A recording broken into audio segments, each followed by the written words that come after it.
everyone. It's so nice to see you. Welcome to Story Club Boston. Wow, that was amazing. I just realized that I didn't tell anybody that these mics go to a recording device and they make no sound in this room. So if you're a quiet person, you will not be heard. You just have to look like you're holding a fake microphone, and it's fine. I think it's fine. It will work okay. Act like you're at home practicing in front of a mirror. You'll be fine. Yeah, it'll work fine. This is Ken Green. You guys know Ken? He's great. He's amazing. There's Angela Sawyer. She's even greater. Hi. Perfect. Nice job. Ken started the show, in the Paleolithic age, maybe? Pretty close, yeah. Yeah. Is that a crack on my age? I have a birthday. No, it's not a crack on your age. No. It still started in a cave. It was just me and a couple of drawings on the wall, and I pretend they were talking to each other. Are you Plato's Cave? Is that what you're telling me? Exactly. Sorry, but it's not we moved about 5-6 years ago, something like that. Yeah, really long time ago. And we're at rolling. We were moving. We were rolling. We were running from the law. I don't know. And we started Improv Boston. We went to Milky Way Lounge, and we found this great person for our host. Thank you. And it's been a great show ever since. And we have like great storytellers from all walks of life, writers and comedians, and had the vice mayor of Cambridge one time. That's true. I remember that guy. I had a really hard time not yelling at him about parking tickets. Should have called him out and stuff, but I wanted to so bad. I really wanted to. He seemed very nice. He was a little timid. He was scared of everything. He was terrified of being on stage. Poor guy. Yeah, but that's what we cool. do. And Angela's our great host, and that's so nice. Tell them how does this show work? Okay, so Story Club Boston is voila. It's a storytelling show.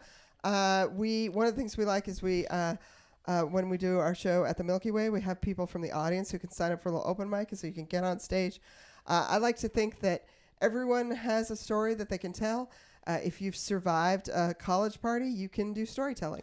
And so I like that we bring people up and we kind of get them involved, and it's a fun time. So we do it there, we do it here, and then occasionally we do it other places because we can't stick to a thing. We have no guidelines. We're rebels. We're very sloppy. Yes. But it's fun. And I'm very, very glad to have you guys here tonight. I think we're going to hear some amazing, amazing stories. You know what would be good, though? What? If there was somebody on stage that could show them how it's done. Tell a story. I'm going to go first. I don't know who it is, but it'd be great. So please give it up right now for Angela Sawyer. Yay! Thank you. Thank you. Shout out to the folks at CCTV for having us, for one, but also for putting lamps on stage because they thought it would make me more comfortable. That's really sweet. That's super nice. I'm going to tell you, I am almost 50, and I have been doing things where I talk for several years, but before that, I spent many more years as a weirdo musician, which I think, even though I'm wearing my nice slacks right now, you can still tell. So here's the trick to being, if you decide you want to become a musician, I'll tell you everything you need to know. First off, the big rule is that you have to go on tour. You absolutely have to. Even if you're in a band that makes no money, that no one will come see, you have to figure out how to go on tour, because if you are a band, you will play for all your friends, and then they will hate you very quickly. They will hate you so fast. So you have to go on tour because you have to find some other people who haven't seen you and play in front of them. So if you do that, if you decide to become a musician that goes on tour, the first thing you should know is do not go on tour with 12 other people at once. Keep it to a low number of people. And then don't do it in the dead of January, because that won't be comfortable at all. And then definitely do not go to rural North Carolina. I don't mean to. I went on a tour where 12 of us were in a single van for 3 weeks, and we went to Charlotte, North Carolina. I don't mean to, Charlotte is it's a city. I don't have a lot of times people are like, in New England, they're like, oh, the South, everyone's this way, everyone's that way. And Charlotte is, I am absolutely sure, a city with surgeons and pro bono lawyers and normal stuff. So I'm not here to shit on the South. I'm just here to specifically tell you that Charlotte's a real piece of shit. It's just not a great place.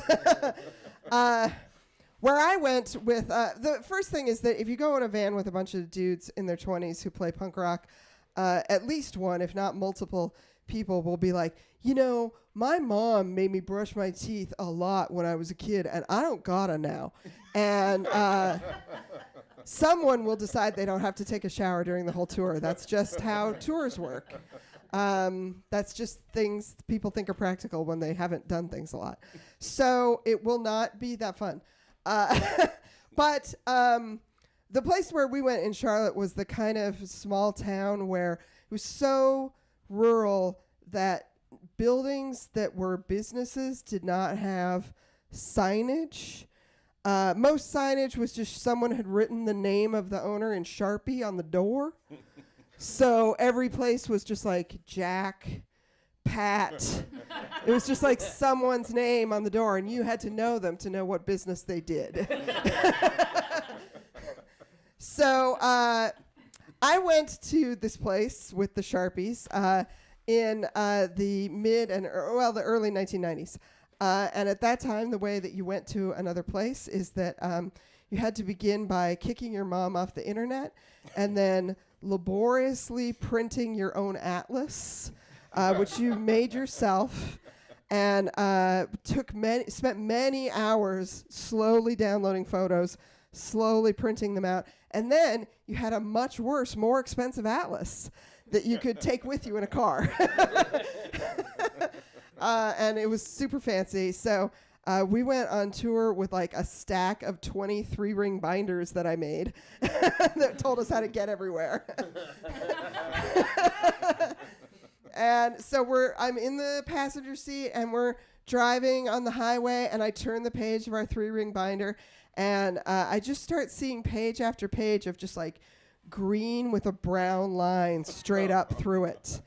And we very quickly turned off the highway onto a dirt road, and then from there onto a smaller dirt road, and from there onto like a 2 ruts in the grass type dirt road.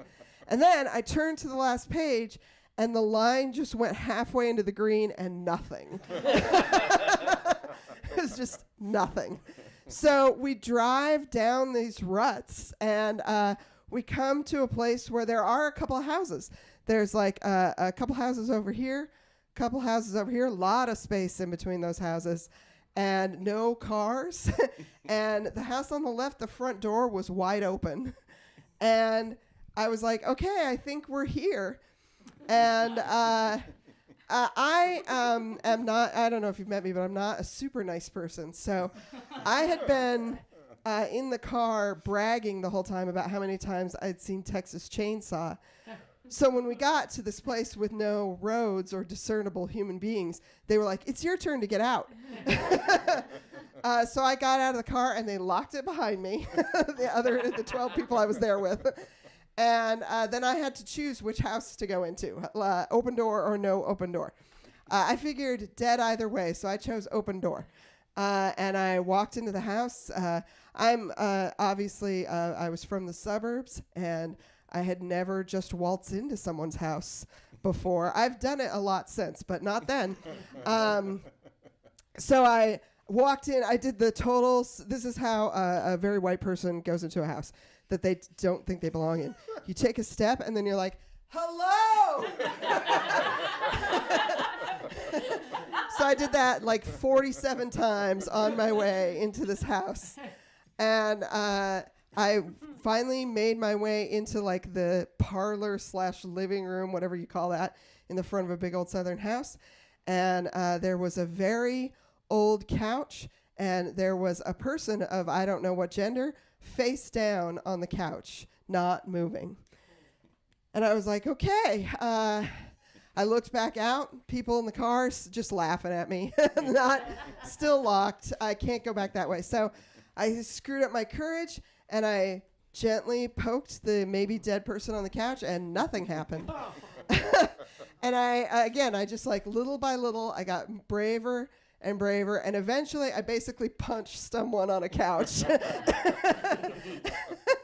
And when I did that, that person turned out to be alive and male, and he sat up, and that is how I met Chip. And Chip immediately went like, "Oh, hey, you must be the band." And I was like, "Home run! I found our place. I did it. I found the place." So Chip, very hungover, advised that he was going to need a minute, which seemed very true. And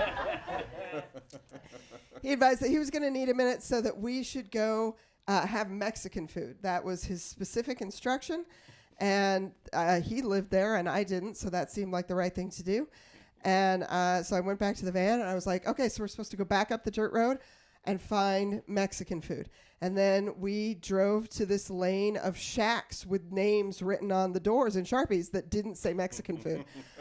So we eventually decided to stop at Pat's, and we walked in. Again, wide open door, just this is like 6, 7 in the evening, no other humans. And we walk in to this big room with a single picnic table in it. And somebody comes out of the back, and we're like, "Hi, are you Pat?" And they're like, "Yeah." And we're like, "We're looking for Mexican food."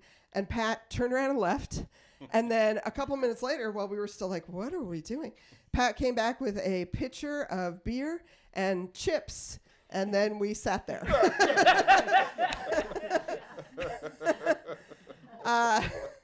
So that was like 6 or 7 in the evening. And we didn't know what we were doing, so we just stayed there at that picnic table. And we drank enough beer that most of the people in the band got drunk and then sobered up and were on their way to getting drunk again. And we ate a bunch of chips. And long about midnight or so, I was like, "You guys, do you think we should go find Chip again? Like, have we fucked it up and missed the entire show? Should we do something?" And they were like, "Jesus, Angela, you're so anal. Just chill out." I was like, "Okay, cool." I should say at this point that I don't drink that much, so I was the only sober person for miles. And then at about 12:45 or so, Chip arrived magically at our picnic table and was like, "Isn't this the best Mexican food you've ever had?"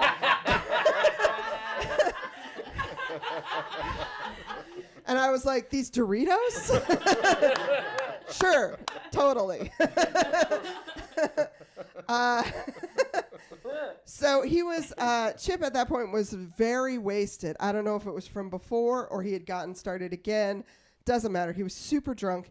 And we were all in various stages of not very sober either. So everybody was hanging out, pitcher after pitcher of beer. And at about maybe 1:15, I was like, "Hey, so is there a show or do we just stay here forever? Like, which do we did drive to this town to do a thing. Do we do that thing or not? It's okay if not." The other people in their band were like, "God, Angela, you're so fucking rude. Chill the fuck out. Like, let it go." I was like, "Oh, okay, cool. No problem." And then about 1:20, Chip was like, "Oh, do you guys want to go to the show?" And everybody was like, "Perfect timing, dude." Perfect. Amazing. So we have our van. That's the only transportation we have. And putting 12 people in a van is complex, along with a bunch of amplifiers. So there were very specific, like, Jim sits on top of Steve, and Chad sits between these two amps kind of rules to the van. And there was no place for Chip, our new guide, to sit. So he brought a couple pitchers from Pat's with him, one in each hand, and we secured his feet on either side of like the cup holder in the van in the front seat. So he had one seat wedged next to the driver and one seat wedged next to the passenger, and he was holding his pitchers, and off we went. He was our new map. So we drive again down magical dirt roads with no lights, and the place was like maybe an hour away where I think we spent a solid 40 minutes just like driving in grass and like tree branches hitting the windshield. And I was like, Chip is just going to take us right off a cliff. This is our Thelma and Louise. Like, this is what we do. And then eventually Chip magically just told us to stop, and we did. And he got out of the van. He had drunk his pitchers by then. He got out of the van and immediately jumped down and started digging a hole in the dirt. And the only lights were like the headlights from the van. So I could just see some grass and dirt. And he just like jumps out, starts digging. And I was like, okay, that's my grave. This is the end of my life. No problem. And he digs for a second, pulls up like a water jug of liquid, opens it, starts drinking. We'd found his secret moonshine stash.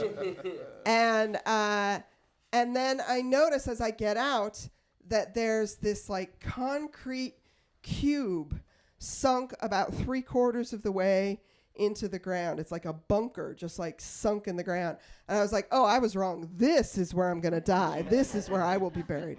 So there's a door, and we're like, okay, I guess this is the door we're going in. And we go in. And surprisingly, it is a place with like a shitty carpet and electricity. And we're like, okay, so we haul all our stuff out and we set it all up and we plug it in, and magically the electricity comes on and works. And then out of nowhere, like 214-year-olds appear in this place. I want to emphasize, we were not near a school. We were not near like a sanitarium. We were not near any buildings that had people in them. I have no idea how all these kids arrived at this place. I didn't see like a motorcycle row, nothing.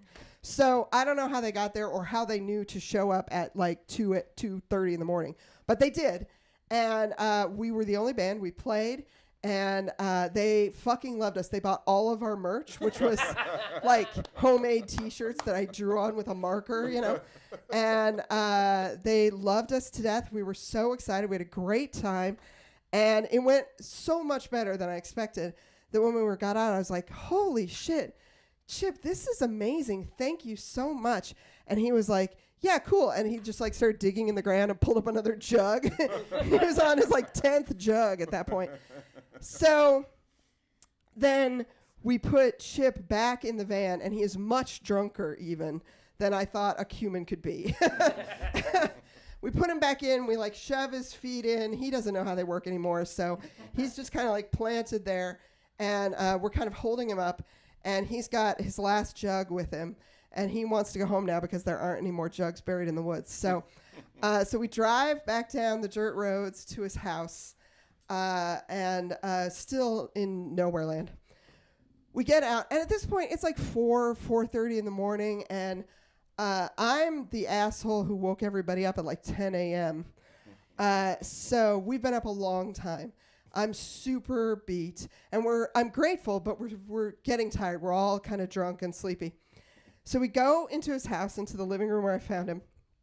And at that point, he gets to that stage of red-faced drunkenness where he's just like weirdly aggressive. And so he's like, so before we go to sleep, everybody needs to jump up and down on the couch to my favorite song. And we're all like, no, we don't need to do that. We could just go to sleep. And he's like, no. And at that point, I realized that Chip, like, I am a solid 250-pound lady, and Chip is a solid 350-pound man. And at that point, I noticed, like, actually, most people, I could take them, but not this guy. He could take me. So he starts to get that kind of red that only very dumb white people get, you know, that weird, angry red that you can only get if you're a dumb white person. And he's very, very insistent that we jump up and down the couch to his song. So just about the time that everybody's like, ooh, because of course I'm on tour with a bunch of 20-year-old dudes who look like Ichabod Crane, right? You know, just like knees sticking out for days, elbows 3 times bigger than their shoulders, that kind of dude. And so we're all there in our clothes, thank you, that we haven't washed. And just about the time the 3 or 4 of us are like standing on the cushions of the couch, like, okay, yeah, we can dance, sure. And we're thinking like, this is going to be a weird serial killer story someday. Just about that time, the door opens and this guy walks in, this very like bro frat dude walks in, holding a 6-pack, and he goes, yo, Steve's house is burning down. You guys want to watch? And we're all like, yeah, you bet we do. So we immediately all leave, and I go straight to the van and get in and lock it and go to sleep. I just go sleep by myself in the van. One of the better sleeps I've had. It went well. Went very well. So I wake up in the morning and I realize it's 10 and we're already late for the next place. So I get out of the van and I go in the house. Don't see anyone in the house. I go walk around and I find all of the rest of the band asleep on a hill in front of a burned down house. Seems great. They seem to have had a great time. So I wake them up. They're very mad that I woke them up. And I'm like, hey, we're late. We actually have to drive like 7 hours to get to a new place. And they're like, oh, you're awful. They get up.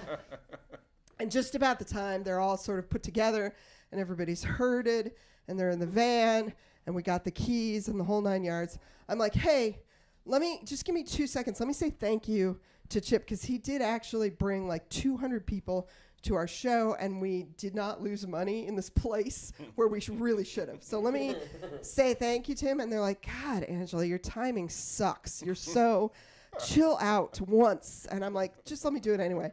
So they're with the car running, mad at me. And I go walking back up to the house. Door is still wide open. And I find Chip passed out on the couch, just like before. And this time I know, so I just punch him in the head immediately. And he kind of rolls off the couch and sits up like, and he's like, I'm like, hey, I just want to say before we left, thank you very, very much. This was really cool. And he's like, yeah, I'm kind of tired. And I was like, oh, you're tired now. And he goes, yeah, man, I got to get some shut-eye because I got another band coming tonight. The epilogue to that story is that I went on to own a record store here in Central Square many years later. And one day I was working at the record store and a guy came in and he told me that he was from Charlotte, South Carolina. And I was like, oh, do you know Chip? And he goes, oh, that guy's dead. Which is exactly what happens to that guy. You guys are lovely for listening to my story. Thank you. That's where I put the microphone stand. Okay, so you don't have to tell that story. I hope your life is nicer. But we've got lots of stories coming your way. There's some great ones. I'm really psyched about every single performer here. Some of my favorite people in town are here, and I think you're going to love hearing from them. So our first storyteller coming to the stage tonight, he's fantastic. He is one of my favorite writers in Boston comedy. He's so, so, so funny and fucking lovely. Please welcome Nate Davis. Keep it going for Angela, guys. That was fantastic. More excitement in that one story than I will have in my entire life. Yeah, I thought when you were going to say, like, you found the band all passed out in front of, like, the burnt-down house, you're going to be like, and that was the origin of the Talking Heads. And I was going to be like, that's pretty badass. That would be great. Cool. My story takes place the summer after my freshman year of high school. My school, we had a French trip. If you took French as your language, which most kids did, you had an opportunity to go after your freshman or sophomore year to France, which was cool. And the trip was kind of notorious at the school because it was led by like this one French teacher, very buff, tan. He was once named Boston's most eligible bachelor by Improper Bostonian. And so he'd take you there, and as soon as he'd get there, he'd like go and hang out with all these women that he'd introduce as his cousins. And then he'd let like the kids just do whatever they wanted in France, which, you know, it's a pretty good deal. And so like I went there, and so most of the kids were like, wow, no supervision whatsoever. Let's drink, you know? And I didn't want to drink, so I was like, why don't I just eat as much ice cream as possible? I love ice cream. My parents aren't here to tell me not to eat ice cream. And they have a decent amount of ice cream in France. So I was eating it a lot. It was great. Breakfast, lunch, dinner. It was honestly my highlight of the trip. And then, so one day we were in Nice, which is like a seaside town, like in the southeast of France, real beautiful. It's also like the town where like that ISIS guy ran over a bunch of people on the boardwalk with its truck. So it's like known for R&R and the tragic death of hundreds. So kind of a complex place. But at that point, the terrorism hadn't happened. So we were, if I'd been there 9 years later, guys. No, but we were there, and we stopped. We were just walking around the town, me and a few friends of mine, and there was a gelato place, and we're like, you want to get gelato? And we're like, yeah, let's all get gelato. And so I go up, and I'm like, I'm going to try some new flavors. I've had a lot of Oreo cookie. That's my favorite. I'm in France. Might as well try some exotic ice cream, you know? And so I get this cookie flavor, and then this flavor called stracciatella, which if I'd known at the time, it's actually egg-based soup is stracciatella, and they made an ice cream out of it. And if I'd known that, I wouldn't have had it, and the whole rest of the story wouldn't have happened. But I did. I could have asked me, like, what does that translate to? And if they'd been like, oh, it's like beef broth froyo, I'd be like, that's terrible. I'm not going to do that.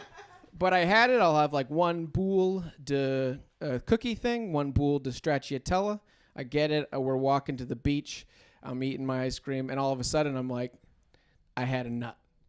I ate a nut. I've had an allergy to nuts since I was very little. It's an anaphylactic allergy. Theoretically, if I have a nut, my throat could close, and I could stop breathing, and I could die. And so I know the feeling when you have a nut. You can kind of tell it pretty instantly. Your throat feels weird, and I knew it immediately, which is kind of nice. And I told my friends, and it was just like a bunch of 14-year-olds were like, well, what do we...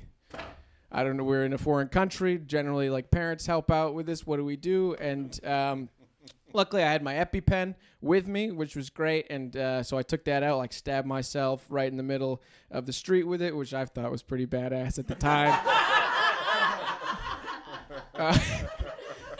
It's cool. Yeah. And then we're like, all right, well, that's done. That gives you like 20 minutes or whatever. And so we're like, well, what do we do now? We're like, well, I guess what would we do in America? We'd call 911. And we're like, well, what's 911 in France? And someone's like, neuf, And we're like, that's not what we meant. No, it said that. But yeah, we're like, oh, well, we don't know the emergency number, but we'd seen this number advertised on television. Like throughout the trip, it was like 14841. We're like, oh, they advertise their emergency number. That's kind of cool. It's easy for tourists to remember. So we call that number. I'm like speaking to them. I'm like, I'm allergic to nuts. We're like, I need an ambulance, or like, where's the hospital? And the lady on the other end gives the address to the hospital and then hangs up. And we're like, that's weird. It turns out it was like their 411 number. So like I could have also asked for like movie times after that. But at the time they just hung up, and we're like, I guess Europe does really have a lack of sense of urgency. But we have the address for the hospital. So one of my friends puts it in his phone, and we're like, okay, it's like 5 kilometers away. It's like right on the beach. And we're like, all right, I guess we'll just hoof it there. And so we all start walking real fast, like power walking down the boardwalk, where all these families having vacations and stuff, seeing these 14-year-olds just like really they must be like, is there like a fire sale on Maxim magazine? I don't Why are they moving so quickly? I'm like getting real hot. My head is swelling and stuff. My throat is itching. I haven't started vomiting yet. That's a bad sign. But so I've got time. My friends the whole time, they're like, do you want us to carry you? Because we can carry you, like, if it gets to that point. I'm like, no, I don't. That would mean, like, I'm dead. So I don't well, it would be pretty cool if we carried you. And I'll be like, no, I don't want you to be the hero of this story. And so we're walking. Finally, we get to the hospital. We go in. We're like, oh, this is the emergency department. I'll go to a nurse. And, like, it's pretty evident what's happening just by, like, how my face looks. I just say, like, allergique noir. And the woman's like, yeah. She's like, do you have your insurance card? And I did. And so I gave it to her. She kind of, like, disappears in the back. So we're just, like, in the waiting room, like, does it work in France? Does this card work? Can I get health care? And like meanwhile, one of the chaperones had like finally caught up with us, but it's like the least helpful one. It's just this mom from West Roxbury who doesn't know anything. She's like, I don't even speak French. Why am I here? And we're like, yeah, why? I don't know why you're here. You're being really unhelpful. And so like she's the most kind of scared one of all of us. Like we're just waiting, and then like the doctor comes out, which is weird because like typically it's like, well, if you're gonna come out and see me, why don't I just go back and see you and you can treat me? But he's like just checking out, and the first thing out of his mouth, no lie, he's like, yo, I am the French doctor, and and honestly, like that took my mind off what was going on. That's a fairly effective bedside manner, is what and so he was like, oh, we're going to get you healthy. And I was like, great. And then like he disappeared in the back and the whole, whatever. Finally, they like got us back in there. They shot me up with a bunch of like IV steroid, which feels amazing. It's always worth having a nut because at the end it feels amazing. And they send me, I like vomit a lot and then they send me out or whatever. And my health care covers it. And finally, like our actual like our French-speaking chaperone showed up, and he's like, "Hey," to my friends, not to me. He's like, "Hey, great job, great job taking care of Nate. You guys, we were gonna have like a curfew, but you guys get like 2 extra hours in the city." And we're like, "I guess I don't know what we want to do." And my friend Reed, he's an idiot. He's just like, "You want to get ice cream?" And we were like, honestly, yeah, we'll just be more careful. All right, that's my time. Thank you very much.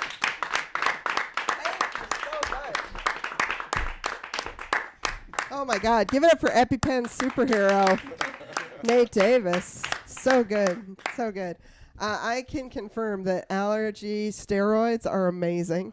They are the best thing. You should find an allergy just to get the steroids, really. It is a really nice feeling. Okay, I'm going to bring up your next performer, who I love dearly. And I see her, actually, she recently had a run on a show that happens in Quincy called Pick a Side Stupid, where she brought down the house. She's so funny. Please put it together right now for Liz Estey.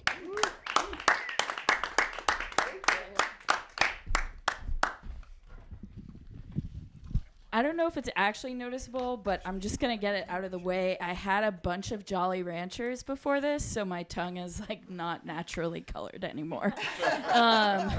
So if you see something weird coming out of my mouth, that's probably it. And okay, so I'm going to talk about the time I learned about altitude sickness. I don't know if it was real altitude sickness or just like I was sick at a high altitude, which like it could have been either. But to give you the background, which I know you're dying to hear, I was a synchronized figure skater for a significant part of my youth, and that's because it was the only sport that I could near elite status in. So like if you're looking to succeed, pick something obscure. That's like life lessons from me. So synchronized skating for most people who are unfamiliar, which is all people, it's like synchronized swimming, sort of, but with blades. It's basically a combination of all other types of figure skating. If you're not familiar with the disciplines of figure skating, that makes sense. Those are pairs, free skating, and ice dance. And the free skating is split by gender because people are weird. And I mean, I think it would be much anyway. Side note, okay, the way women's figure skating currently works is not smart. Okay, the men continue to push the envelope, and the women are like, "We're pretty," and it's like, "Your triple is not enough, Svetlana." Just kidding. Actually, the Russian ladies are the only ones doing quads. This is not okay. Anyway, not relevant. I'm still a big fan of figure skating, in case you can tell. That's why I have the NBC Sports Network app on my phone. I'm all over the Olympics in the winter only. The rest of it, I don't care. No, the Winter Olympics are cool though, because it's all ice and metal, and everyone's about to die. Like, the Winter Olympic sports are badass, and that's what I loved about figure skating. Like, it's pretty, but like I saw someone get their hand skated over once, so it's like, yeah, it's like scary but pretty, and that's kind of what I wanted to be as a kid. I was like, I want to be scary but pretty. That was my life goal. So anyway, so I was on this sort of like underdog synchronized skating team in the Boston area. Is actually home to the top figure skating teams in the United States. And they have a stupid name, and it's called the Haydenettes. Because the ice skating rink that they are based out of is called Hayden. And that's how you know how to name a synchronized skating team. Pick a word and put "et" on the end. There are literally every synchronized skating competition. It's just like the skate-ettes, the dress-ettes. Like, where's the creativity? Not there. It's not there. Anyway, so I was on the team that was called Team Boston, which was not creative in a different way. They were like, this is the team from the Skating Club of Boston. It's actually defunct now, RIP. It was an incredibly flawed organization, like all synchronized skating organizations. Like it's a Ponzi scheme where like parents are paying for their daughters to be yelled at and berated in the interest of like maybe performing one time at an obscure ice rink in middle America. But I did learn what flying on a plane was like because of it. So my family was a driving vacation family. So the first time I rode a plane was for a skating competition. It was very exciting. I got to see the Atlanta airport, a bus, and 2 different ice rinks in Atlanta. It was a thrilling adventure for me. That's the thing. Everyone's like, do figure skating. You can travel. You travel to whatever transportation hub and like 5 different ice rinks. And that's what happened when I went to Colorado Springs, which was where the National Synchronized Skating Championships were one year. And that was a year when I was a swinger. I didn't understand why it was funny. Like I would go around telling my parents' friends, like, I'm a swinger this year. And they would be like, and I was like, what? I'm working really hard. So I did not understand why people thought it was funny until I got older. But in synchronized skating, that term means you actually compete at 2 levels. So in figure skating, there are all of these levels. The level that you see on TV is the senior level, the competition level. But below that is junior, novice, intermediate, juvenile, preliminary, pre-preliminary, which is just like people walking in skates. That's literally what that level means. And so I was on the novice and the junior team, which means I learned 3 different programs that year. It wasn't hard. The coach also choreographed it, and she was not creative, so it was the same like 5-step sequences. No one knows. No one knows. Let's talk about twizzles, which is a real thing. It's so weird. Anyway, so we had this crazy coach, and she liked to yell at everyone. I think she was just like she liked power because she was short, so she just wanted to have power of some type, and she just yelled at people.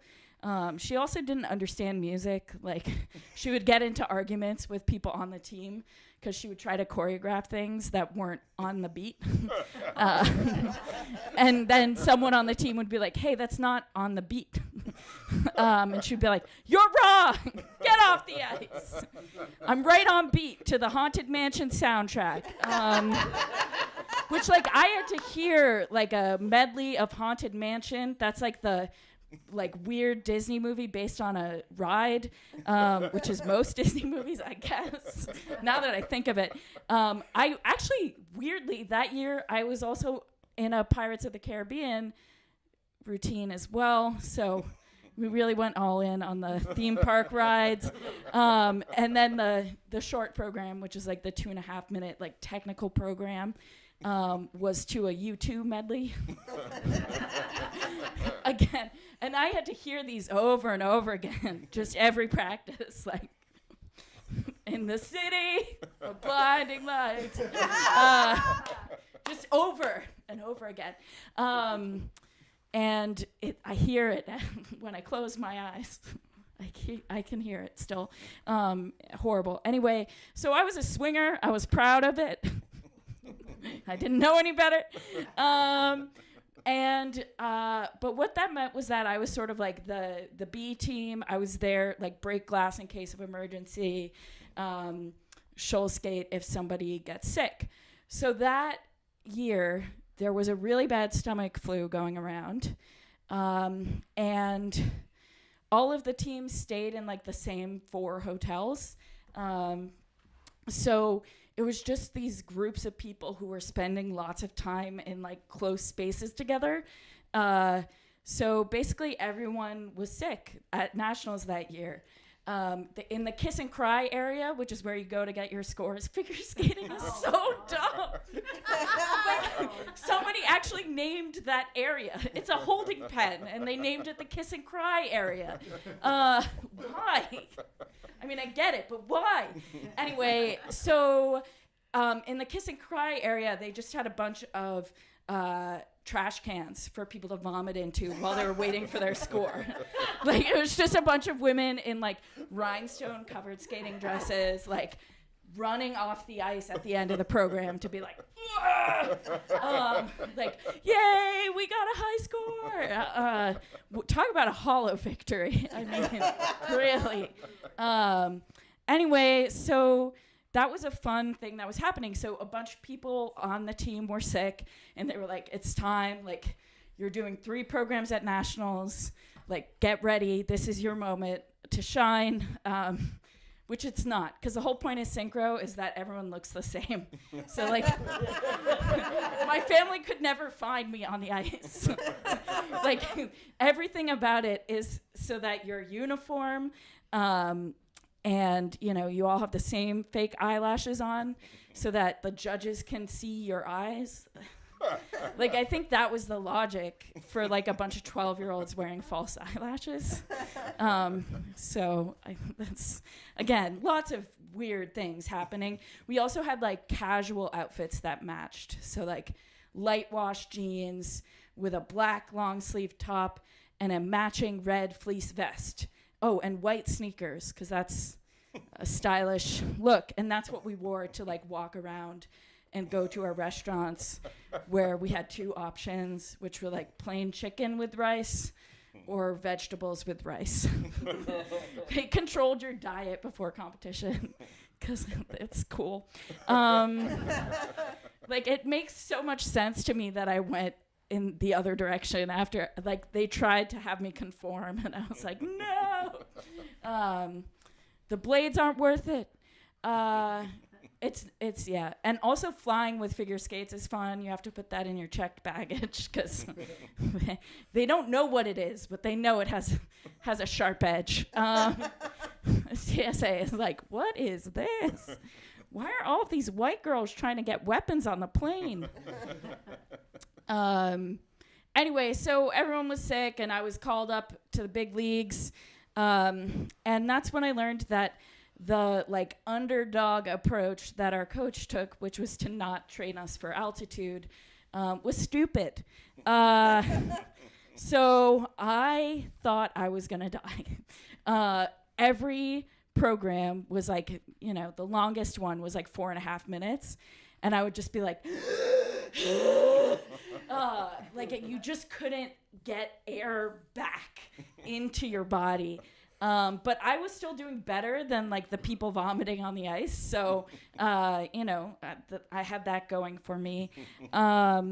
Anyway, and so that's how I learned that altitude sickness is real. And if you're coaching a team of young adult women for competition at higher altitude, you should maybe prepare them for that instead of just sending them onto the ice and hoping for the best. That was her coaching style. She was literally like, I'm going to yell for a while, we'll run through it, I'm not going to mention anything that's wrong, and then let's see how it goes. But she also like instilled a real sense of like indignation in every team member. So we were like, we're the underdogs. We are underfunded. We're ready to go. And we weren't. Like we had this unearned sense of superiority. Like we're the Mighty Ducks of figure skating. But there's no Disney movie. Anyway, so that's a fun story about my life.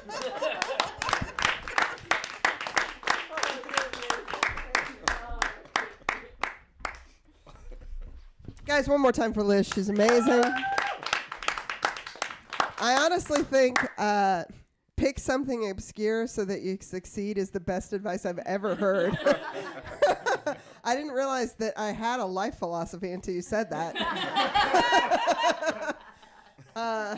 Also, I love that you were talking about how performing with either illness or nausea leaves you empty, because it literally does. That was really fun. Okay, so the next performer I'm going to bring to the stage is my co-host. He began the show. He is a consummate storyteller. He has written plays that are really, really good that you should go see. And he's just the most fantastic person. I love him to death. Please welcome Ken Green. Yeah, you're the best.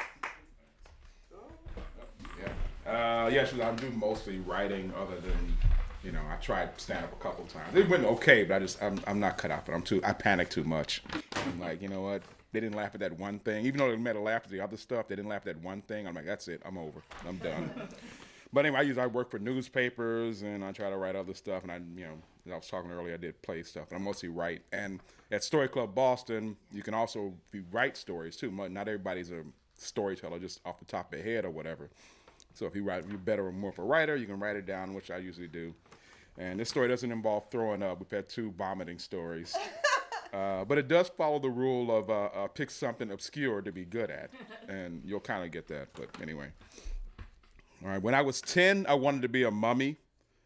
Not in the British questioning my gender identity sort of way, but a mummy for Halloween. I don't know where I got the idea that I wanted to be a mummy for Halloween. I like mummy movies, but I wasn't obsessed with them. I wasn't big into Egyptology or dead pharaohs or how I would transition into the afterlife with all my worldly possessions. I just thought that being a mummy for Halloween would be fucking cool. I identified with mummies. Mummies didn't talk. I didn't like talking to anyone. Mummies kind of stumbled around.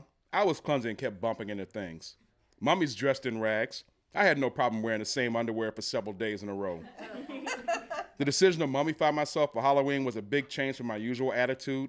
Previously, I never gave a shit about Halloween or what character I would be. It all seemed like futile bullshit to me, even though I was only 10. What the fuck was the point of dressing up like Superman if you couldn't actually be Superman? And Halloween was supposed to be a scary time, so who the hell were all these princesses? I was content with either wearing whatever generic costume my mom bought me or just putting on some clothes we had laying around the house like my old man's suit coat. Hey, look at me, I'm a little kid in a giant sport coat. That's something, right? Candy, please. But this idea to become a mummy came out of the blue and it hit my brain so complete that I had to do it. I had it all planned out. Take about 5 or 6 white sheets and dirty them up really good, rip them into shreds, not neatly cut them. This mummy was supposed to be thousands of years old. Then slowly, carefully wind them around me until I was covered completely from head to toe, creating one perfect 4'5", 10-year-old Chicago mummy. I envisioned my friends jealously walking around with their pointless Batman costumes or wore some laughable cowboy costume because you had a better chance of seeing Batman than a fucking cowboy in our Chicago neighborhood. So yeah, I was gonna be a badass mummy, but there was still the hard part, convincing my mom to work on the costume. To do this costume right was gonna take some sewing skills that I clearly didn't have.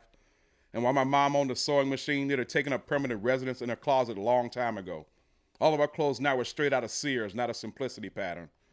But to get this done right, I had to get her on board. It was going to be a tough sell, particularly because my mom was a black mom, and black moms didn't make costumes for their kids. They bought them from the store. Not like the white parents of the kids I went to school with at St. Margaret of Scotland Grammar School. On the rare occasion that the nuns let their kids wear their costume to class, white kids always sported elaborate get-ups that you know they didn't get from a store. It seemed all they had to do was yell robot at their parents, and dad would be in the garage wielding sheet metal, and while mom drew up electrical schematics with flashing lights and a working automatic claw.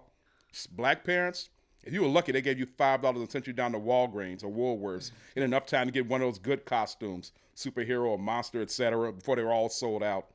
Otherwise, you were stuck with a clown or pirate or something equally generic and lame.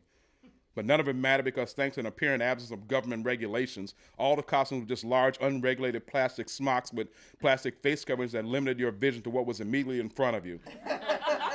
And at eye level. Halloween night in our neighborhood was a mass of kids running around like Patty Duke in the first half of The Miracle Worker.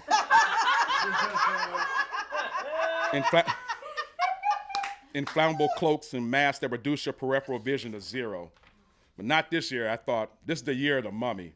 And to make sure my mom would comply, I told her a full 3 months in advance.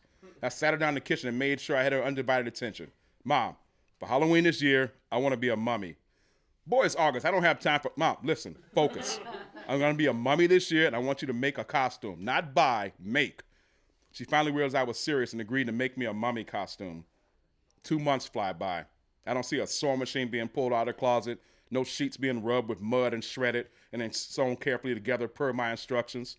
October 1st, October 9th, October 15th, nothing. When October 28th comes around, I decide I got to speak up now.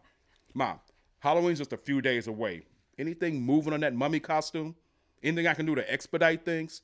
She shooed me away. Boy, I ain't got time to be making a mummy costume right now. I'll do it later. But Mom, the mummy, boy, I'll mummy you. That was a signal the conversation was over. When my mom turned the thing you asked for into a verb, it was time to drop the subject, at least for a while. In the course of my life, I heard, boy, I'll new bicycle you, or boy, I'll ice cream you, or boy, I'll new gym shoes you. I decided to back up and keep my fingers crossed. Tuesday, October 31st. I get up early in the morning and poke my head on my bedroom door. There are no dirty scraps of shredded white bedsheets anywhere in the house.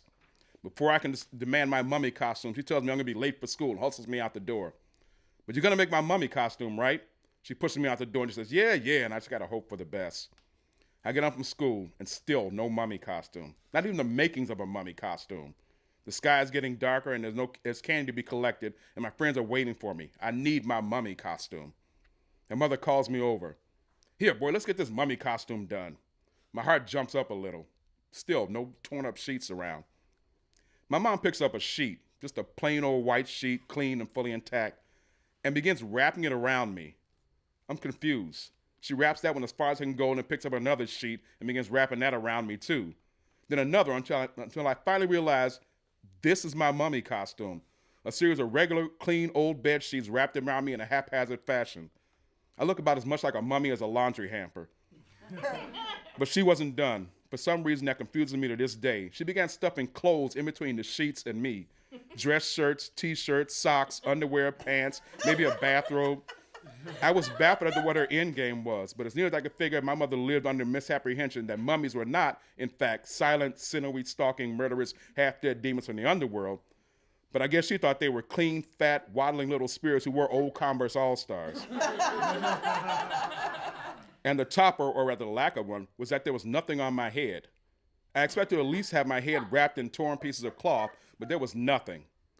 Though I suppose I should be glad because I could see her easily just handing me a pillowcase with 2 holes cut out of it, which would have created a whole new set of problems in my neighborhood. When I left the house, I ignored all my friends' questions about what I was supposed to be. Nothing, I said. Just nothing. Let's go. I knew that saying I was a mummy would kick off no end of ridicule. I just followed along, waddling and angry as fuck. I tried to hide in the crowd as we approached the front door of a house with our bags outstretched, but occasionally a homeowner would stare at me, shrug, and hand me a mini Mars bar. What are you supposed to be? Mummy. What? A mummy. Speak up, son. A mummy, all right? Look, can I just have some candy? We walked from house to house with me stopping every few feet to pick up an article of clothing that had fallen out the bottom of my mummy costume and trying to stuff it back in. It was when I was shoving my brother's underwear back into my mummy top when another friend told us they were giving away candy at the Park District Fieldhouse. I reluctantly went along because why not extend the worst Halloween I'd ever had in my 10 years of life longer? We walked a few blocks to the Park District Fieldhouse, pausing a few times for me to collect the Argyle socks, gym t-shirt, and a girl's blouse that I didn't even know was inside my alleged costume. We got to the Fieldhouse where they were indeed giving out Halloween candy. This was going to be my last stop of the night. I was depressed and disgusted from seeing my mummy dream crushed in the dirt like those weird hard candies that old ladies who live alone give out to kids, who then throw them out and crush them in the dirt. But as I entered the Fieldhouse, I was greeted with cheers from the staff. Oh, that's great. Wonderful. That's a winner. It takes me a couple of seconds to realize they're talking about me, the overweight, possibly diabetic mummy. Apparently, they're giving out special prizes for the best costumes of the evening, and my mom's bizarre sausage casing mummy costume has caught their eye. I'm elated for a moment. All right, one of them says. Well, I guess we're going to have to give the special prize to the Karate Man. And a horrible night just got worse. A Karate Man? In their ham-handed old people language, these confused Halloween Park District judges think I'm some sort of girthy martial arts specialist and not a girthy former Egyptian king buried under 2.3 metric tons of limestone and granite come back to life to seek my ghastly revenge. I'm a Karate Man. God damn it, I'm a fucking Karate Man. I'm even angrier now that I had to walk a block back to pick up my old man's ratty sweater vest that had worked his way out of my left mummy leg. Being a bad mummy was one thing, but being a bad mummy mistaken for a Karate Man was too much. I was done. I turned to leave when one of those nearsighted judges yelled out, "Hey, don't forget your prize." Now, I may have been a horrible fat mummy. I may have been mistaken for some sort of plump sumo martial arts practitioner. But at that moment, I threw my anger and displeasure in a garbage can, and I took that fucking prize. I waddled up, took my horribly misplaced Halloween costume prize, and went home. I seethed all the way back to the house, with my only solace being that I was the best karate mummy my neighborhood would ever see. Thanks.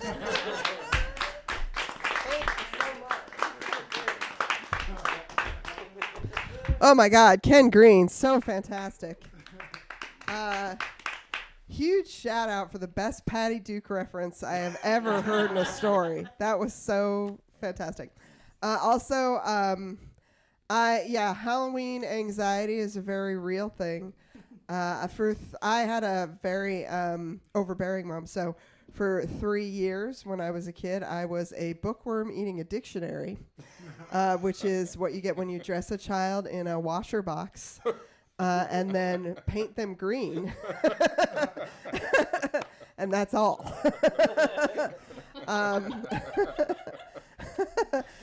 It was also a very difficult costume to wear to school because I couldn't sit down in it.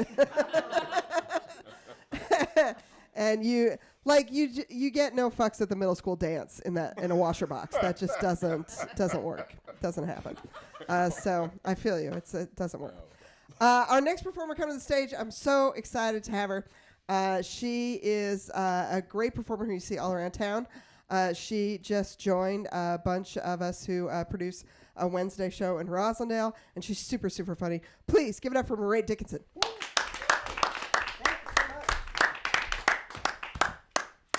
Hey guys, so this is weird that it's not making any noise, but but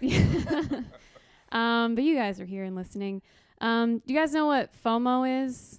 Yeah. FOMO, yeah. So I'm going to tell you guys, I learned this term in 2014, and it was during my senior week. I was about to graduate from college, and I was trying to describe to a friend that I felt completely compelled, no matter after like the hangover after hangover after hangover, that I still had to do the next senior week activity. And she was like, oh, because you have FOMO.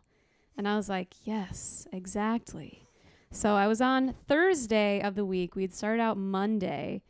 Monday we went to like a beach and got drunk, which is a special type of sleepy drunk. It's very exhausting.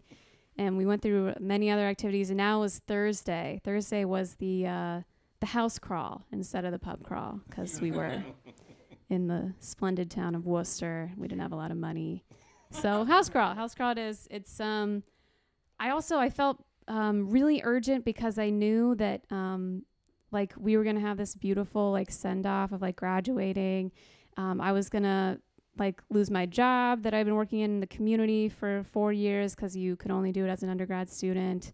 And I was going to have to graduate my college improv group, all these things. And then I was just going to hang around for another year as a grad student and like run into a lot of people who would be like, hey, didn't you graduate? Why are you still here? So I knew that it was going to be weird coming up. So I was like, this is going to be my last, full fun moments as an undergrad before things get weird. So at the house crawl, I run into this guy, Tony Saracino. And in my head, I usually said, Tony Saracino. I was extremely shy, and I had only managed to have one interaction with Tony Saracino, one real one, in which it was freshman year, and everyone was going to carve some pumpkins, and we all had our pumpkins. We picked them up from the calf, and then we were all going back to our rooms, and Tony was like, so do you have like a spoon or something? I'm just going to go carve mine in my room. And I was like, no, I don't have one. And he was like, oh, maybe you could borrow one of mine. And I was like, yeah, that would be great. Just as like a dumb excuse. I could have stolen one from the cat, but I was like, no, I need to borrow one of yours. And sadly, it did not blossom into a beautiful friendship because this was like, one of our next significant times of running into each other. So once again, I invent a reason to hang out with him more. I'm like, this is my last chance. The rumor was that Tony had been bullied into dating a girl on his improv group. And I was like, I was on an improv group. That could have been me. But I didn't have the confidence. So you know what? I'll invent another excuse. I was already very, very drunk. And Tony says that he's going to head back to his apartment to drink some more Kraken.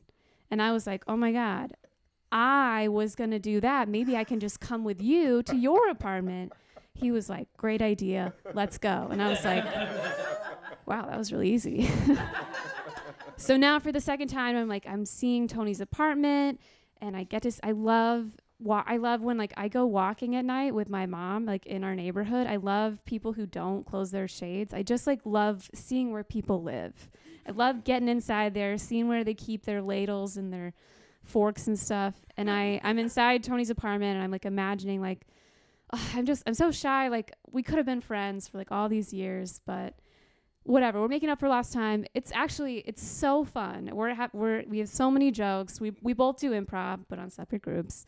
And so the conversation's flowing. And then finally, I'm beyond drunk. And then Tony's like, well, I guess we should rejoin the pack, right? And I was like, oh, yeah, sure. I was having fun, but yeah, let's go. And so to steady myself as I'm leaving Tony's apartment, I think he ran back to grab one more thing. I stand in his doorway. I just kind of steady myself. And then Tony's ready. He's like, all right, let's go. And then as a playful joke, he slams the door as hard as he can. And I immediately cried out like, oh my God. And Tony was like, oh, are you joking? And I was like, no, Tony, I'm not joking. He's lived a blessed life. So it's pretty bad. I want to keep partying because of the FOMO, but I look at my finger, and my finger is bleeding from the top of my nail bed, and it looks like it's going to fall off. But I have FOMO, so I keep going around to parties doing my new thing, which is crying and talking about my finger. So instead of leaving, I just add that into the mix. And I'm going around. I just have various like scenes in my head. I don't remember it very well. At one point, I'm like in the back of a pickup truck getting like vague life advice like, hey, girl, it happens. And I was like, you're so right. So I'm going around, and eventually I run into a girl I haven't seen since study abroad 2 years ago. We went to Luxembourg together, and Kat Walker's been kind of a flake since then. But on this night, she becomes my best friend. She's like, "Oh no, what happened? How can I take care of you?" And what she decides to do is she takes me around the various parties that we're going to, and she approaches group after group and says, she turns back to me and she says, do you want a shot? Do you want a shot? And I don't know if she means like a shot, like a drink, or like an injection, but I just say yes. Whatever you think is best. So she turns back to the group and says, my friend hurt her finger. Can she have a shot? We do this to like 4 different groups of people. I am so drunk. I'm crying uncontrollably. But I'm still out at the party, so I'm not missing out. So eventually we run into Kat's ex-boyfriend, also / first boyfriend. So she sees this as an opportunity to like, we got to go to Fenn's house. I mean, we don't, but she sees Fenn and she's like, this is the perfect excuse. My friend hurt her finger. We need to go to your apartment and hang out more. On this like final night before we're graduating, we might never see each other again. Kat is like, perfect. Mairéad hurt her finger, and now that's my way in. That's my doorway. And so she takes me back, and I'm still in pain, and Kat has another idea. And she coaches me through the biggest bong rip of my life. And she's a great coach. Because I am immediately very, very high, on top of being very, very drunk and in a lot of pain. And if I had been in my right mind, I would have told Kat, I don't smoke because it really freaks me out and makes me feel like I'm trapped in a box of time, and I can never get out and go back into linear time again. So really not for me. But instead, I'm in it. So I just get more upset. And Kat says to Fenn, what makes me feel better when I'm upset? It's when someone kisses my neck.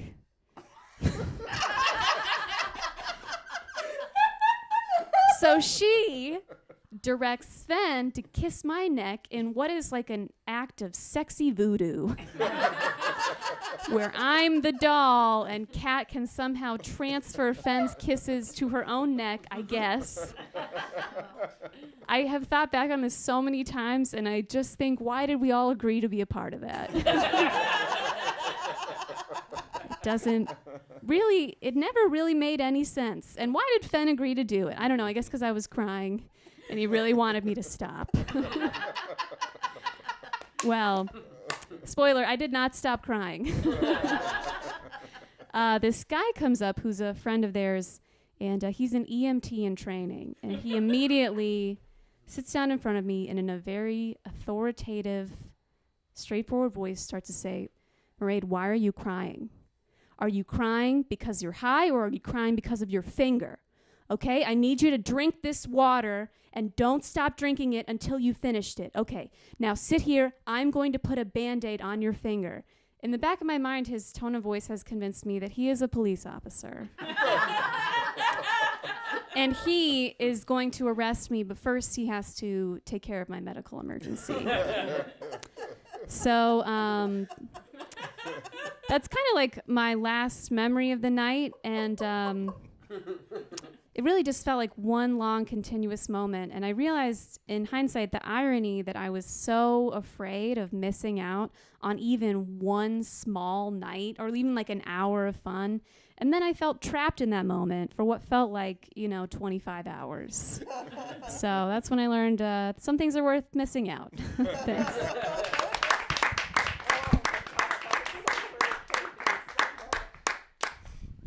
Guys, Mairéad Dickinson, that was amazing. I think everyone has to learn the hard way that, excuse me, that crying does not make a boy like you more. That's just a thing everyone learns, not by telling. I don't know why. I don't know what the male experience is there, but that's definitely the female experience. Okay.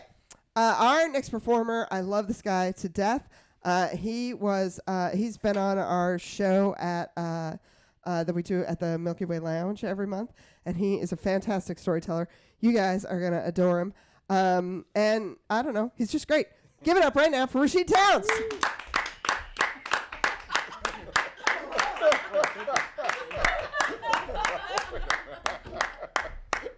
Thank you. How you guys doing?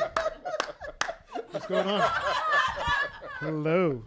It was what a night. 'Cause I cannot move I am not high, I swear. I'm just hungry. This is so. What's going on? Hey Liz, where are you from? Lexington. Whereabouts in Lexington? Near 95. Nice. I grew up in Lexington. I don't mention it much because I grew up like on the Waltham side where there's like, cheap, affordable housing. Yeah. And people in Lexington don't like to admit that they got like, cheap, affordable housing. So they're like, just say you're from Waltham. So I just, for years I've been saying I'm from Waltham and not Lexington. But it's good to meet you. Also, Mairéad, I love Mairéad's take on Worcester. Also former home of mine. Fantastic. Guys, this has been a great somewhat year for me, I think, because I just have my daughter is almost 1 year old. Thank you. Fantastic. And I know we got a lot of stuff going on right now, but I think it's important that we sort of keep our eyes on the future. We're progressive. We're doing new things. I'm doing new things myself. I'm a stay-at-home dad. I stay at home, which always throws people off. Like I am also, for trans rights a lot. So once I told this joke, and this guy said, "Oh, so are you yourself trans?" I said, "No. Why would you ask that?" He goes, "Well, you're a stay-at-home dad." Because in his mind, like I was once a mother. And here's the deal. When he said that, I was like so confused, and I wanted to be empathetic. I said, well, aren't we all like if I was once a man in a woman's body, then I was born. Why did I say that? I have no idea. I wasn't even trying to be a jerk. I was trying to be empathetic. I just made it much, much worse. So Mother's Day was interesting. I could tell my wife that I'm not interested in sex. It's fantastic. Also stay-at-home dad. I cook, I clean, I do the laundry, I get my kids ready for school. This Father's Day, I'm giving my wife a blowjob. So everything's kind of switched in our family. I want to do something new. My friend said, hey, you should try. Have you ever been in to like a heavy metal concert? And I said, no. I think I listen to heavy metal. Like I love Prince and Lenny Kravitz. They rock pretty hard. He goes, oh, no, you definitely have to come with us to a heavy metal concert. And I gotta admit, like growing up, I was kind of like, oh, I don't know if I'm like allowed as a black person to listen to heavy metal. You know what I mean? Because like, I get worried sometimes about, being in places that where I'm the only one. You know what I'm saying? Because, lynching's a thing. I also worry because being African American is really important to me. It's part of my identity. I get really sensitive if people think I'm not doing quote unquote black things. And I get it because if you listen to my voice, you think, oh, that must be Carlton for the Fresh Prince of Bel-Air. And then you see me, oh no, Uncle Phil for the Fresh Prince of Bel-Air. So I worry about this stuff. To get myself in that right headspace, I talked to my cousin who's also into he's really introduced me to all these different hard rock groups, and he goes to metal concerts all the time. He plays with a song which goes something like "Happy Birthday, Kill You." I'm like, okay, this is a little too much for me. I don't know if I can do it. My cousin goes, "Hey man, you gotta do it. You gotta do it for the culture." Now, when a black dude tells another black dude, "Do it for the culture," that's to say, I triple dog dare you. But with the added pressure of our ancestors will not let us into Wakanda. You know what I mean? So I get all nervous. I'm trying to figure out what shirt I'm gonna wear. I do I wear my Jimi Hendrix shirt? But I'm kind of a troll. Maybe I'll wear my I Got Kids shirt, the one I'm wearing right now. That's the most anti-metal shirt I can think of. But it's also important too, because it's when you go to concerts that people always wear the shirt of that concert that they're at. Right? I think it's until you make sure that you know that you're at the right concert, right? You don't want to go to the New York Philharmonic but wear a Ramones t-shirt. Oh, that's not. You're at the wrong place. You should go to. Stop saying Freebird. Get out of here. So that's what I worried about. I wear that. And I was like, okay, what else am I going to wear? I got to be anti-metal. Maybe I wear Dockers or something, I want to wear Crocs too. But I was like, nah, this is a heavy metal concert. There might be blood everywhere. I should wear something with a toe, not wear Crocs. Get my gear going, wearing my jeans, wearing my shoes. I'm driving in. I roll down the window. I'm all nervous. I got my Prince Raspberry Beret playing in the back just to get me in the right headspace. I listen over the guy in the car next to me is listening to "Happy Birthday, Kill You." I'm like, all right, this is going to be a reality. All right. So I get there. I pull in to Gillette Stadium, right? And here I'm thinking to see a sea of crazy Metallica fans. Instead, I see a dude wearing a button-up shirt, Dockers, Crocs. There's a woman over there doing pre-show yoga. I get out the car I'm surprised, but for the opposite reason. I thought I was gonna see The Walking Dead or something, right? Hey, are you new here? Yes, I am new here. I don't know what I'm supposed to be doing. Well, it's great. I love your shirt. You're a dad. That's a great title I have. Welcome, Dad. Mind if I call you Dad? This woman takes me by the hand, walks me around to her friends in the parking lot. I cross the street. They're all what do you call it, tailgating or metal gating or whatever, eating brats, listening to some classic metal. Which again, they're like, "Is this a good song?" And I'm like, "I don't know what the song is. I've never heard it before." This is this is already different than my first experience at a Dave Matthews concert. I want to be clear for those listening live. I do like Dave Matthews. Don't come at me, all right? My wife loves Dave Matthews, and I like the way my wife kisses me when we're watching Dave Matthews. So I'm a Dave Matthews fan. I have a problem going to Dave Matthews concerts because I'm not sure if you know he grew up in South Africa. He's got some African Americans in the band, right? But when you go to Dave Matthews concert, somebody always says, and I've been to 7 concerts, "Oh, we already got black dudes on there." They think they're funny. Do you think you're funny? Oh yeah. Do you play violin like Boyd? No. Shut up. Here's how serious we are for Dave Matthews. I got 3 kids currently. Although one might have to go. I got 3 kids. And before the birth of each of the 3 kids, we've gone to a Dave Matthews concert. And somebody's always been like, "Whoa, you lady look like you're in pain." Here, it rips a bong hit and just blows it up my wife's belly. Just in case you're curious, that's the worst thing you do to a pregnant woman is blow smoke in her face. It's not going to make her more relaxed, And just because you're using a hacky sack while you're blowing a bong doesn't mean that we're going to be cool. It's not great. So irritating. So already this is different. This is an interesting place. Also, the lead, one of the lead guitarists for Metallica is half Filipino, so there's a lot of Asian American people. course, they're only wearing his face on the shirt. Whatever, I get it. The bassist is a Mexican dude. His Mexican brother's cool. He's great. He also has his own T-shirt. There's a lot of Mexican brothers and sisters there wearing his face. I'm like, this is already more diverse than a Dave Matthews concert who has half his... Whatever. I'm just trying to... I mean, half his songs are gospel. Whatever. Okay. All right. So... I'm already, and this woman's like, so where are you? You know, you're a handsome man. You're here by yourself. You know, if you weren't married. And at this point, my ring is like burning, my wedding ring. Not the ring I got down here. Not the Prince Albert I got just for this particular bit. That's fine. No, my ring on my finger is burning because the woman's complimenting me. I get there. There's already a mash pit. Everybody's doing the hey. And I'm like, I'm kind of throwing off my game, but like, no, remember, I'm here to troll people. So they're going, hey. And I'm going, hey. You know, whatever, right? Anti-metal. Then comes a song in the middle where the lead singer, James Hetfield, goes, hey, we have any, thank you.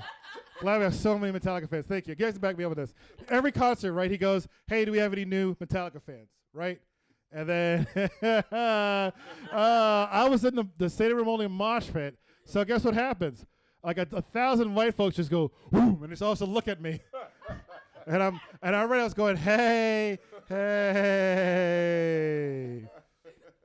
And they all go, all right, hey. And the whole crowd explodes. And I'm just like fireworks all over, you know. I've been like Benghazi, but I don't know. It's something. I make one Benghazi joke. Paid by the tourism department. And this is much different than like the one time like Prince called me out. You know what I mean? When Prince is like, how you doing there, young man? What's wrong with you? Like, worry about that I'm not black enough, Prince. And he says, well, listen to this. Work out of a black sweat, right? Totally different. But I'm like, oh, crap, I'm going to get called up. I'm afraid I'm going to be like a teenager at a Drake concert. Like, you know, I'm going to get called up. Drake's going to kiss me. You know what I mean? Like, worry about it. So James Hetfield goes, all right, man. Well, guess what? We don't care what race you are. I'm like, that you led with that. That was the first thing you said. We don't care what race. We don't care what religion you are, dude. My name's Rasheed, but I'm not like I'm actually evangelical. I'm not Muslim. I get it. I understand. I don't have a problem with it. My parents were looking for a unique African American name. Unique was already taken. That's why I'm Rasheed. You know what I mean? It's fine. We don't care religion. We don't care who you sleep with. Listen, I got a wife. It's fine. Whatever. Earlier I told a guy about how I was you know what? Never mind. Whatever, James. It's fine. All we care is that you're here to rock and roll. Are you ready to rock? And then it's just silence until I said, hey. Like, oh, okay. Oh, man. Well, now you're part of the Metallica family. We're going to live forever. But first, you got to die. Plays a song called Now That We're Dead, My Dear, right, from the most recent album, Atlas Rise. Because I guess Ayn Rand was a metal fan. Play this song. The song is about a man who's in love with the woman, and she's in love with him. But if the only solution is to have a murder-suicide, and then to be together forever in the afterlife, right? This is a ballad to metal fans. And I guess this is also about interracial marriage to metal fans. It's progressive. It's a sweet song. Played in E minor, but it's still a sweet song. A mosh pit develops, because I'm right there, I'm in the standing room only section. There's a mosh pit there, right? I'm kind of freaking, I'm like, I don't, there's like flames going up. He's saying, hey, people are crying because it's a metal ballad. Mosh pit happening. I'm looking up, I get hit in the chin. Look down. Yoga woman, right there. Looking at me, smiling. Beckoning me to come mosh with her. I'm like, you guys are cool, but I'm not about to test the limits of having a big black dude like mosh with this young white lady. That's not going to happen. They're moshing. And then there's this guy about my size, my height, also as hairy as I am. And he sees me. He's like finally a challenger, right? And he just starts like just strolling the area, and like steam is coming out of his mouth, right? Or nostrils. He's just breathing heavily.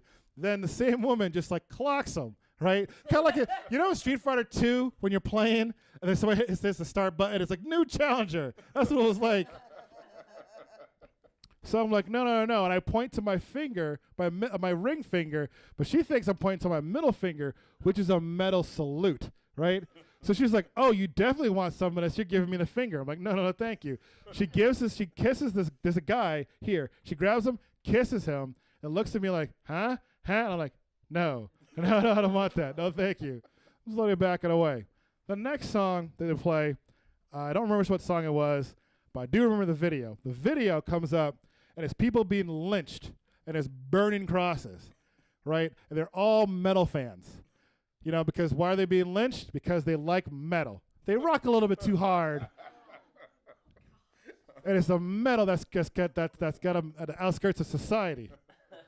Also, I got like 3 people around. They're just sort of hugging me, and they're swaying back and forth. By the way, this is not the time that the music was in. The music was in this kind of time, and this kind of tempo, but they're just swaying back and forth like it's a Bryan Adams song. Another artist my wife likes to kiss me to. Bryan Adams song. Everything I do it for. Anyway, so then I had this epiphany. The reason why they're so nice to me, and they got the lynching and everything, they think that black people and metal fans have the same history. That's why. And that's my story. Have a good night, everybody. Thank you.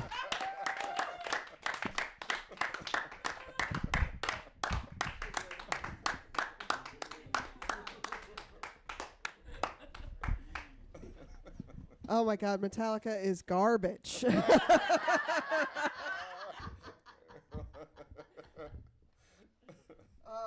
I am a big fan of the Metallica documentary. It is the best comedy that has come out in the last 10 years. It is very, very funny. Watching, I think, they're all really dumb dudes, but watching them argue over an art collection is my favorite part. Watching really stupid dudes argue over art is basically the best thing that can happen. Okay, we have one final storyteller for you. I'm so excited to have her. She is hilarious. She runs the Mendoza line. You are going to fucking lose your mind over her. She's so great. Please welcome Katie K. Thank you, Angela. The only experience I have with Metallica is they had that song, Mr. Sandman. Not Mr. Sandman. No, what was that song? Enter Sandman, right? Oh my God. And I had nightmares about that music video when I was little because my brother liked them. Anyway, I'm not a fan, I guess is what I'm saying. Okay, so I'm going to tell a story because since wedding season is very unfortunately upon us, I thought I would share a story about the most memorable wedding I've ever been to. I have been to 16 weddings. I have 3 more this year, and to all of my family's dismay, not one of those has been mine. So, but I have lots of experiences with weddings. I was actually voted most likely to get divorced when I was in middle school. But joke's on them. Yeah. I'm playing the long game here. Yeah, so most likely to get divorced. People always say, I'm 30, in my 30s. I'm not 30, I'm almost 33. I'm still single, and people make comments about it like a lot. It's just a normal thing for people to be open about for some reason. We had a baby shower for one of my coworkers the other day. And one of my other coworkers looked at me and goes, well, if you ever get married, we could do this for you.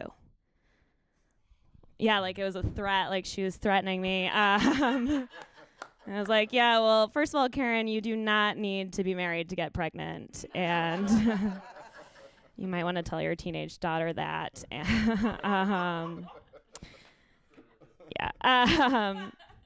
But my family, my brother-in-law also makes comments a lot over Christmas. He said to me, Katie, I just hope one day you have someone special to bring home to Christmas with you. And I was like, I hope I have someone special so that I can go to his house instead. I hope he's watching this right now. I don't love being there. But this is the wedding I want to talk about is his wedding to my sister. My sister and my brother-in-law, they got married very conveniently in Jamaica. It's like so nice to ask your family to give you all of their vacation time and money. It's an honor. It was fine. So we went to Jamaica. We went to they got married at a sandals resort. Okay, I think most of you understand what that means, but if you're not familiar with sandals, it's like, I describe it as like the kind of hotel people go to, like the same kind of people that go to Epcot to feel worldly, you know? They're like, they want to go to a foreign country but never interact with anyone from that foreign country. That is the goal. Not a joke, they very exclusively, like throughout the resort, the only music they played was Michael Bolton with like a sprinkling of Bob Marley for that like authentic Jamaican feel. It was bad. It was so bad. I mean, yeah, it was fine. We were in Jamaica, but it's also, if you don't know, a couples resort. It's exclusively for couples, which they did their best to remind me at almost every opportunity that they could get. Like, I was sitting at the bar at one point, and the bartender was like, "Where's your boyfriend?" And I was like, "He's in the bathroom, but you can refill his drink for me. I'll take one too. It's fine." Every moment they would ask me. And so I had one ally while I was on this vacation. I had my sister's friend, whose name I'll say is Crystal. She went to this wedding as well, and she was also the only other single person there. And I was like, why don't we just share a room, because the rooms are kind of expensive at Sandals. And that was fine. Whatever. We both saved money, but I forgot that the fact that it was a couples resort, so the only option, there are only one bed in every room.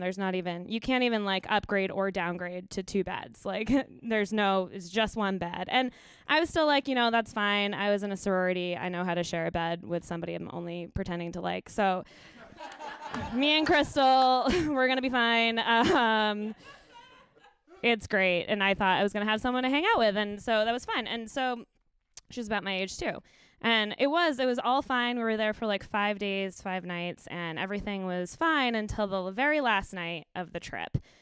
We decided we were going to go out, which at Sandals is just listening to Michael Bolton with the hotel staff. Like, that's all of the couples are back having their like marital sex at 9 p.m. and there's nobody around. So we went out to the bar.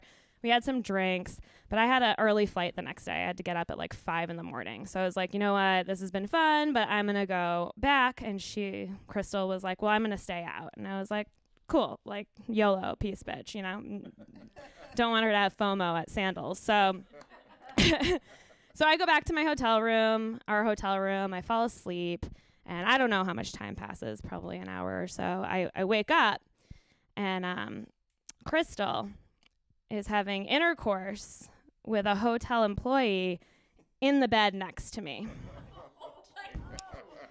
Yeah, like if I moved my hand like 2 inches to the left, I would have been participating in a threesome. I just want to make sure you understand how close their bodies were to my body. It was frightening. I woke up very frightened because there's like a stranger in bed next to me, and I jump out and I'm like, shuffling around, swearing, trying to get them. They just like no acknowledgement of me at all. They just kept doing their own thing. I went into the bathroom. I'm like trying to make as much noise as possible. And they're not. They're like in it to win it. And so I just had to wait for them to finish up, and they do. And then I know when it's over. And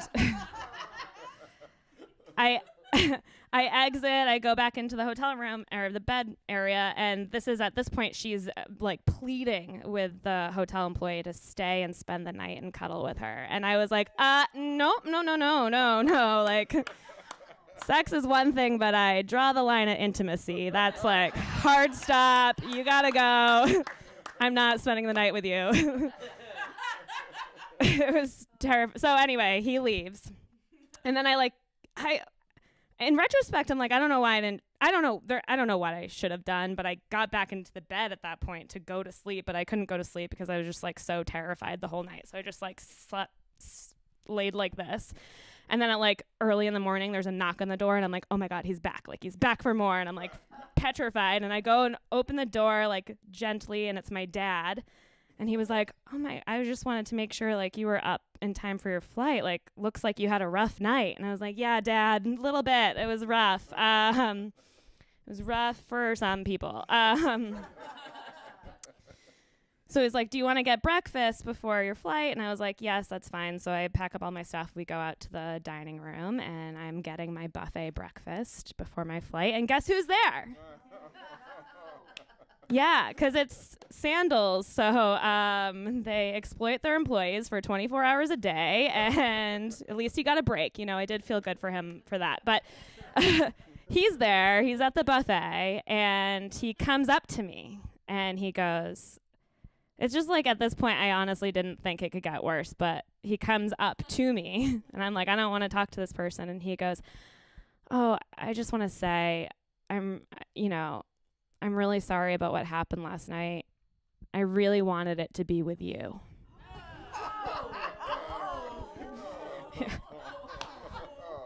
Disgusting. I was like, can you just like sneak into my brother-in-law's room and tell him that?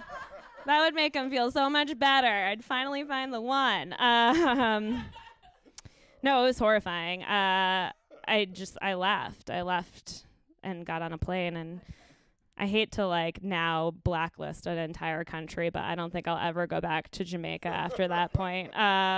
But on the way home, my sister texts me and she's like, did something happen last night? Crystal thinks you're mad at her. I was like, yeah, you might want to ask Crystal what happened to her, to me. And she's like, oh, she said that she got drunk and came back late. But you wouldn't get mad about that. And I was like, no, I don't think I would get mad about that. Nobody ever found out. And a year later, my brother-in-law was like, we were at Thanksgiving and he was like, Katie, I have to know what happened. I have to know. And so I told him and he goes, oh yeah, that's what I figured. Crystal's crazy. And I was like, thank you for letting me share a hotel room with her. That was so nice of you. I don't really have an ending to that story. Don't patronize Sandals. This is my public claim. Thank you guys so much.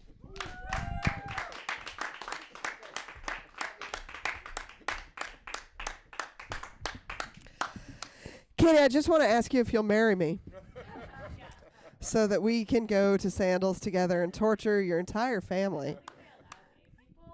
Oh, that's no good. I mean, I'm not kidding. That sounds really evil. Yeah, that's gross. That seems gross. It's okay. I was not planning to go to a couples resort. Pretty sure I'll be all right. You guys, that's our show. We did so good. This was so much fun. You guys are amazing. Thank you for being here. Thank you so much to CCTV. Get up for these guys for doing everything that they do. They all came here just to allow this to happen for us. This show you're probably seeing it on a Vimeo video. Actually, I'm the only one seeing it on a Vimeo video 3 months from now where I don't like it. I just don't like seeing myself on video. That's all. But it's also going to air on CCTV at some point, I think on Channel 8. And we are going to be here again in a month, and we'll be other places at other times. You can sign up for an email list if you want to find out when that is. And great job. Have a great night.